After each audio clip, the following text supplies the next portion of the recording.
கர்த்தருடைய பரிசுத்த நாமத்துக்கு ஸ்தோத்திரம்.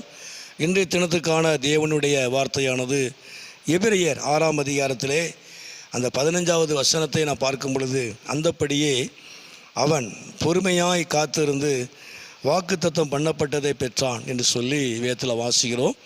ஆபிரகாமுடைய காரியத்தை குறித்து சொல்லப்படுகிறது. அந்தப்படியே அவன் பொறுமையாய் காத்திருந்து வாக்குத்தத்தம் பண்ணப்பட்டதை பெற்றான். தேவனுடைய வாக்குத்தத்தங்களை பெற்ற ஒரு ஆபிரகாம், நமக்கு நல்லா தெரிந்த ஒரு காரியம். ஆபிரகாம் தேவனிடத்தில் இருந்து வாக்குத்தத்தங்களை எப்படி பெற்றானுங்கிறதை குறித்து வேதம் சொல்கிறது. அதாவது தேவன் அவனுக்கு வாக்கு பண்ணுகிறார், நிச்சயமாக நான் உன்னை ஆசீர்வதித்து உன்னை பெருக பண்ணுவேன் என்று ஆண்டவர் சொல்கிறார். நிச்சயமாகவே சத்தியமாகவே நான் உன்னை ஆசீர்வதித்து உன்னை பெருக பண்ணுவேன் என்று சொல்லி ஆண்டவர் அவனுக்கு வாக்கு பண்ணுகிறார். தேவனுடைய வாக்கு தத்தத்தை இந்த ஆபிரகாம் பெற்றுக்கொண்ட வழி எப்படி அப்படின்னா, அவன் பொறுமையோடு காத்திருந்தான். தேவனிடத்திலே அந்த வாக்கு தத்தங்களை பெறுவதற்கு, தேவனிடத்தில் உள்ள ஆசீர்வாதங்களை, தேவன் சொன்ன ஆசீர்வாதங்களை, நன்மைகளை, பலனை பெறுவதற்கு ஆபிரகாம் செய்த காரியம் என்ன அப்படின்னா, அவன் பொறுமையோடு கூட அவன் காத்திருந்து அவன் பெற்றுக்கொண்டான் என்று சொல்லி வேதத்திலே வாசிக்கிறோம்.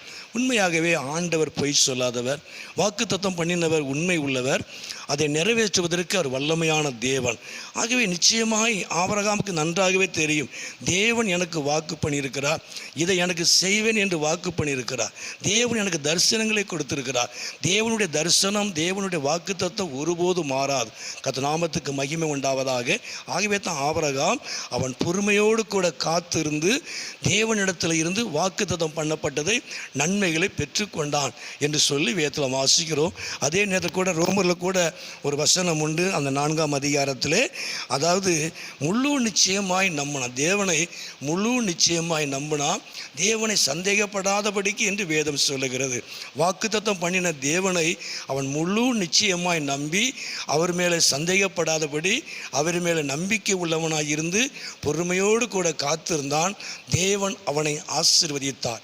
அநேகருக்கு ஆசீர்வாதமாக, விசுவாச மார்க்கத்தார்களுக்கு ஆசீர்வாதமாக அவன் உயர்த்தப்பட்டான் என்று சொல்லி வேதத்தில் வாசிக்கிறோம். உண்மையாகவே இந்த நாட்களில் பொறுமையோடு கூட நாம் காத்திருக்கும் பொழுது, தேவன் உங்களுக்கு சொல்லப்பட்ட வாக்கு தத்தம், உங்களுக்கு கொடுக்கப்பட்ட தரிசனத்தை அவர் நிச்சயமாய் நிறைவேற்றுவார். அவர் நாமத்தை அவர் மகிமைப்படுத்துவார். கர்த்தர் உங்களை சகலத்திலையும் ஆசீர்வதித்து அவர் நடத்துவார். ஜெபம் பண்ணும். எங்களை அதிகமாக நேசிக்கிற நல்ல பிதாவே, அருமையான ஆண்டவரே, இந்த நேரத்துக்காக ஸ்தோத்திரம். இந்த சத்தத்தை கேட்கிற ஒவ்வொரு பிள்ளைகளையும் குடும்பங்களையும் கர்த்தர் ஆசீர்வதியும். நம்முடைய நாமத்தை மகிமைப்படுத்தும். நீர் மகிமையான காரியங்களை செய்யும். இயேசுவின் நாமத்தில் ஜெபிக்கிறோம் நல்ல பிதாவே. ஆமேன், ஆமேன்.